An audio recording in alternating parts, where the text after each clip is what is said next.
Good evening, sir. Doing all right, thank you. My question is, throughout your career, have you ever auditioned for a role in which you had very high expectations, but during filming or towards the end, didn't quite turn out the way you expected it to? Did I ever have that situation? Yes, sir. I can't think of a time when it didn't. Well played. It's just that you have expectations that are so high that even the slightest thing takes it down. And then, because you have an image of what you'd like, this is me, what I'd like to see and feel, and like if it's a movie, what I'd like to see on the screen, then I go see it. If I'm brave enough to open it. And it's not, they missed the moment. I had a look there. I had a look, and they got over it. It's never as good. These things are never as good as I'd hoped for. So I'm always playing catch up. I'll do it better next time. And I wrote a song about success. How do you know when you're successful? You don't. Because the moment you think you're successful, you're not successful.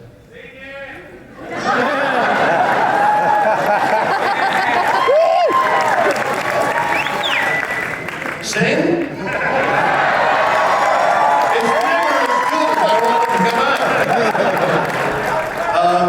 I've been asked to write a Christmas album, and I'm working with Ben Folds, with whom I did Has Been, and we're starting to work on a Christmas album. My ambition is to make it a Christmas classic with new songs and new interpretations of old songs. We'll see what happens. It's a noble ambition. Yes, sir. Hi, my name is Stephen Barker. Hello, Stephen. So far, I've really enjoyed what I've been hearing. I've got to hear about your career. I've got to hear about science fiction, engineering. My favorite parts are hearing about how to treat life, like how to treat friends. Your motorcycle analogy, that was so far the greatest for tonight. But I want to ask something. Well, I got early reviews then. That's So far, I want to ask you something slightly off topic about friendship and magic. Recently, you announced yourself as kind of not announced yourself, but you came out as sort of a brony, one of the surprise, one of the celebrity fans of My Little Pony. My question is a two-parter. One, what is it like being a celebrity fan of the show? And two, has there been more conversation about being a celebrity guest star on one of the episodes? Well, let me be clear about why I do those Twitter things. There's no over. Sometimes I don't watch the show, but I Twitter because there are people following me on Twitter. I Twitter it and say this is an interesting show. And in doing so, I run a charity. And for 30 years, I've been running a charity that benefits kids and veterans. And raising money. Like right now, I'm trying to get an entertainer. I'm dying. I had Jewel. Jewel said she might be able to do it, and then she couldn't do it. And it's driving me nuts. I'm trying to get a name entertainer for our little charity. But like I say, it's been going on for 30 years.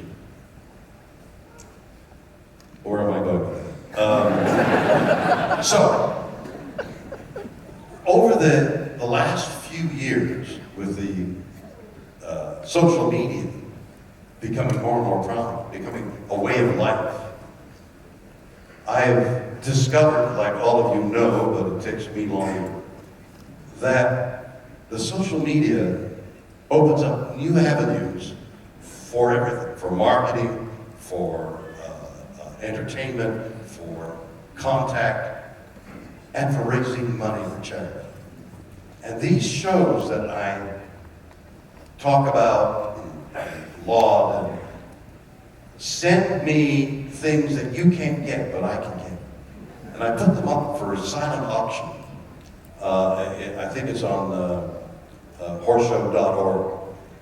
And we've raised on a silent auction, which used to get us $5,000, $6,000 on signed autographs that anybody can get from a celebrity for a charity. We get exotic things. This year, the silent auction for the Hollywood Charity Horse Show will have extraordinary things that I've never seen on the market. We've raised tens of thousands of dollars. Last year, almost $50,000. This year, it'll be a lot more for the charity. So, my contact with all this Twittering, the purpose is to let you know I've written a book.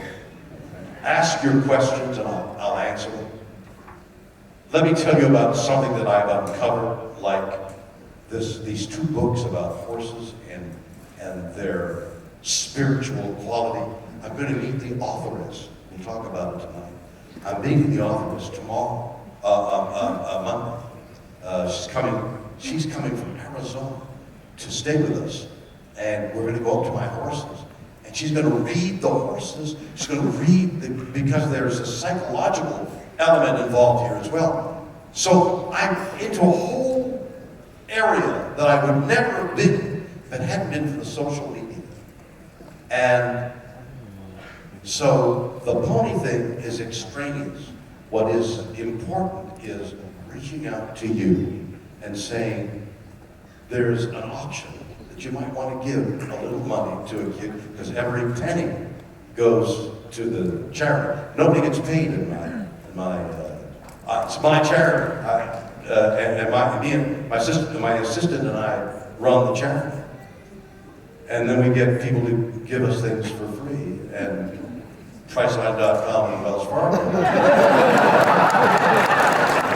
sponsor us and give us money, and that money goes to all these great charities. And so the social media is part of that overall plan. You good?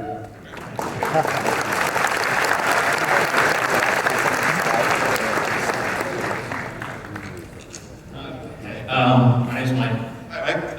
Over 30 years ago, I enlisted in the Navy. I want to thank you for your service. And they showed me a video that you did for them, recruiting submarine sailors.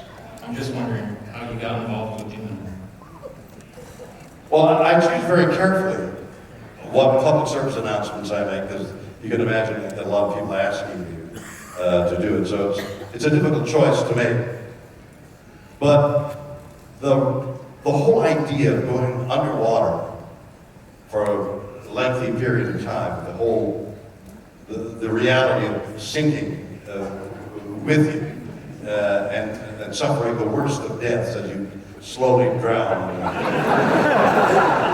The bravery of those people struck me. The Navy, our Navy boys who went into submarines, struck me as being beyond anything I could imagine. And that's why I say that.